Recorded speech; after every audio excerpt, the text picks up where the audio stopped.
Hi hello guys, കഴിഞ്ഞ വർഷം നമുക്ക് ട്രിപ്പുകളൊന്നും അധികം അങ്ങ് പോകാൻ സാധിച്ചില്ല. അതിൻ്റെ വിഷമം തീർക്കാനായിട്ട് നമ്മൾ ഈ ന്യൂ ഇയർ സ്റ്റാർട്ട് ചെയ്തപ്പോൾ തന്നെ നമ്മൾ ട്രിപ്പ് പോകാമെന്ന് വിചാരിച്ചു. അങ്ങനെ ഞങ്ങൾ കഴിഞ്ഞ ആഴ്ച പോയ ട്രിപ്പാണ് കേട്ടോ ഇത്. അത് നമ്മൾ ട്രിവാൻഡ്രത്തേക്കാണ് പോകുന്നത്. സത്യം പറഞ്ഞാൽ ഒരു പേഴ്സണൽ ആവശ്യത്തിന് വേണ്ടി പോകുന്നതാണ്, നമ്മളത് ട്രിപ്പാക്കി മാറ്റി. അങ്ങനെ നമ്മളിതാ ട്രിവാൻഡ്രത്ത് എത്തി കേട്ടോ. അവിടെ വന്ന് ചെന്നിട്ട് റൂമൊക്കെ എടുത്തിട്ട് ഇതാണ് റൂം. ഇത് ട്രിവാൻഡ്രത്ത് കോവളമാണ് കേട്ടോ. അപ്പം നമ്മൾ കോവളത്ത് എന്നിട്ട് നമ്മൾ സ്ഥിരം എടുക്കാനുള്ള റൂമാണ് കേട്ടോ ഇത്. അപ്പോൾ നമ്മൾ ഈ പ്രാവശ്യം ആ റൂം തന്നെയാണ് എടുത്തിരിക്കുന്നത്. അത് ആ റൂമിൻ്റെ ഔട്ട് സൈഡ് വ്യൂ ഒക്കെയാണ് ഗൈസ് ഇത്. സത്യം പറഞ്ഞാൽ ശരിക്കും ന്യൂ ഇയർ ആഘോഷിക്കാൻ പോയത് വർക്കലയിലായിരുന്നു കേട്ടോ. അപ്പോൾ നമ്മൾ വർക്കലയിൽ പോയിട്ടുണ്ടായിരുന്നു. അത് കഴിഞ്ഞിട്ട് നമ്മൾ അത് ന്യൂ ഇയറിൻ്റെ അന്നായിരുന്നു. അത് കഴിഞ്ഞിട്ടുള്ള അടുത്ത ആഴ്ചയിലാണ് നമ്മൾ ഈ ട്രിവാൻഡ്രം കോവളത്തൊക്കെ പോയത് കേട്ടോ. അങ്ങനെ നമ്മൾ new year full Trivandrum area ആയിരുന്നു നമ്മുടെ ട്രിപ്പ്.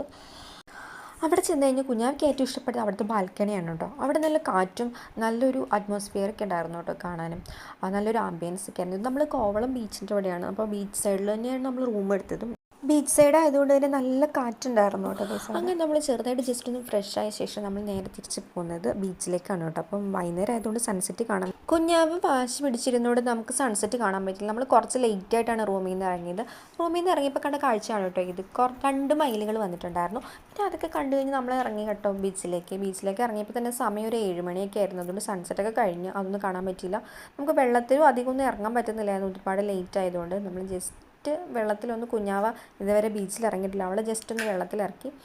പിന്നെ അതെല്ലാം കണ്ടു കഴിഞ്ഞ് നമ്മൾ നേരെ പോകുന്ന ഫുട്പാത്തിലേക്കാണ് കേട്ടോ. അവിടെ കുറേ കച്ചവടങ്ങളും കാര്യങ്ങളും കുറേ കാണാൻ വേണ്ടിയുള്ള കുറേ പല പല കച്ചവടങ്ങളൊക്കെ ഉണ്ടായിരുന്നു. അതൊക്കെ കാണാൻ വേണ്ടി അതുവഴി നടന്നു കേട്ടോ കുറേ. ഇത് പിന്നെ ഇപ്പോൾ ഇൻ്റർനാഷണൽ ബീച്ച് ആയതുകൊണ്ട് നമ്മുടെ നാട്ടിലെ ആളുകളെക്കാളും കൂടുതൽ കുറേ ഫോറിനേഴ്സ് ഉണ്ടായിരുന്നു. അധികം തിരക്കില്ലാത്തതുകൊണ്ട് നമുക്ക് ഫുട്പാത്തിലെ കാഴ്ചകളൊക്കെ കണ്ട് നടക്കാൻ രസമുണ്ടായിരുന്നു. കുഞ്ഞാവൻ നടക്കുന്ന കണ്ടില്ലേ, എല്ലാവരും നടക്കുന്നത് കാണുമ്പോൾ അവളെന്താ അവരോടൊപ്പം നടക്കുകയാണ് ഗീസ്.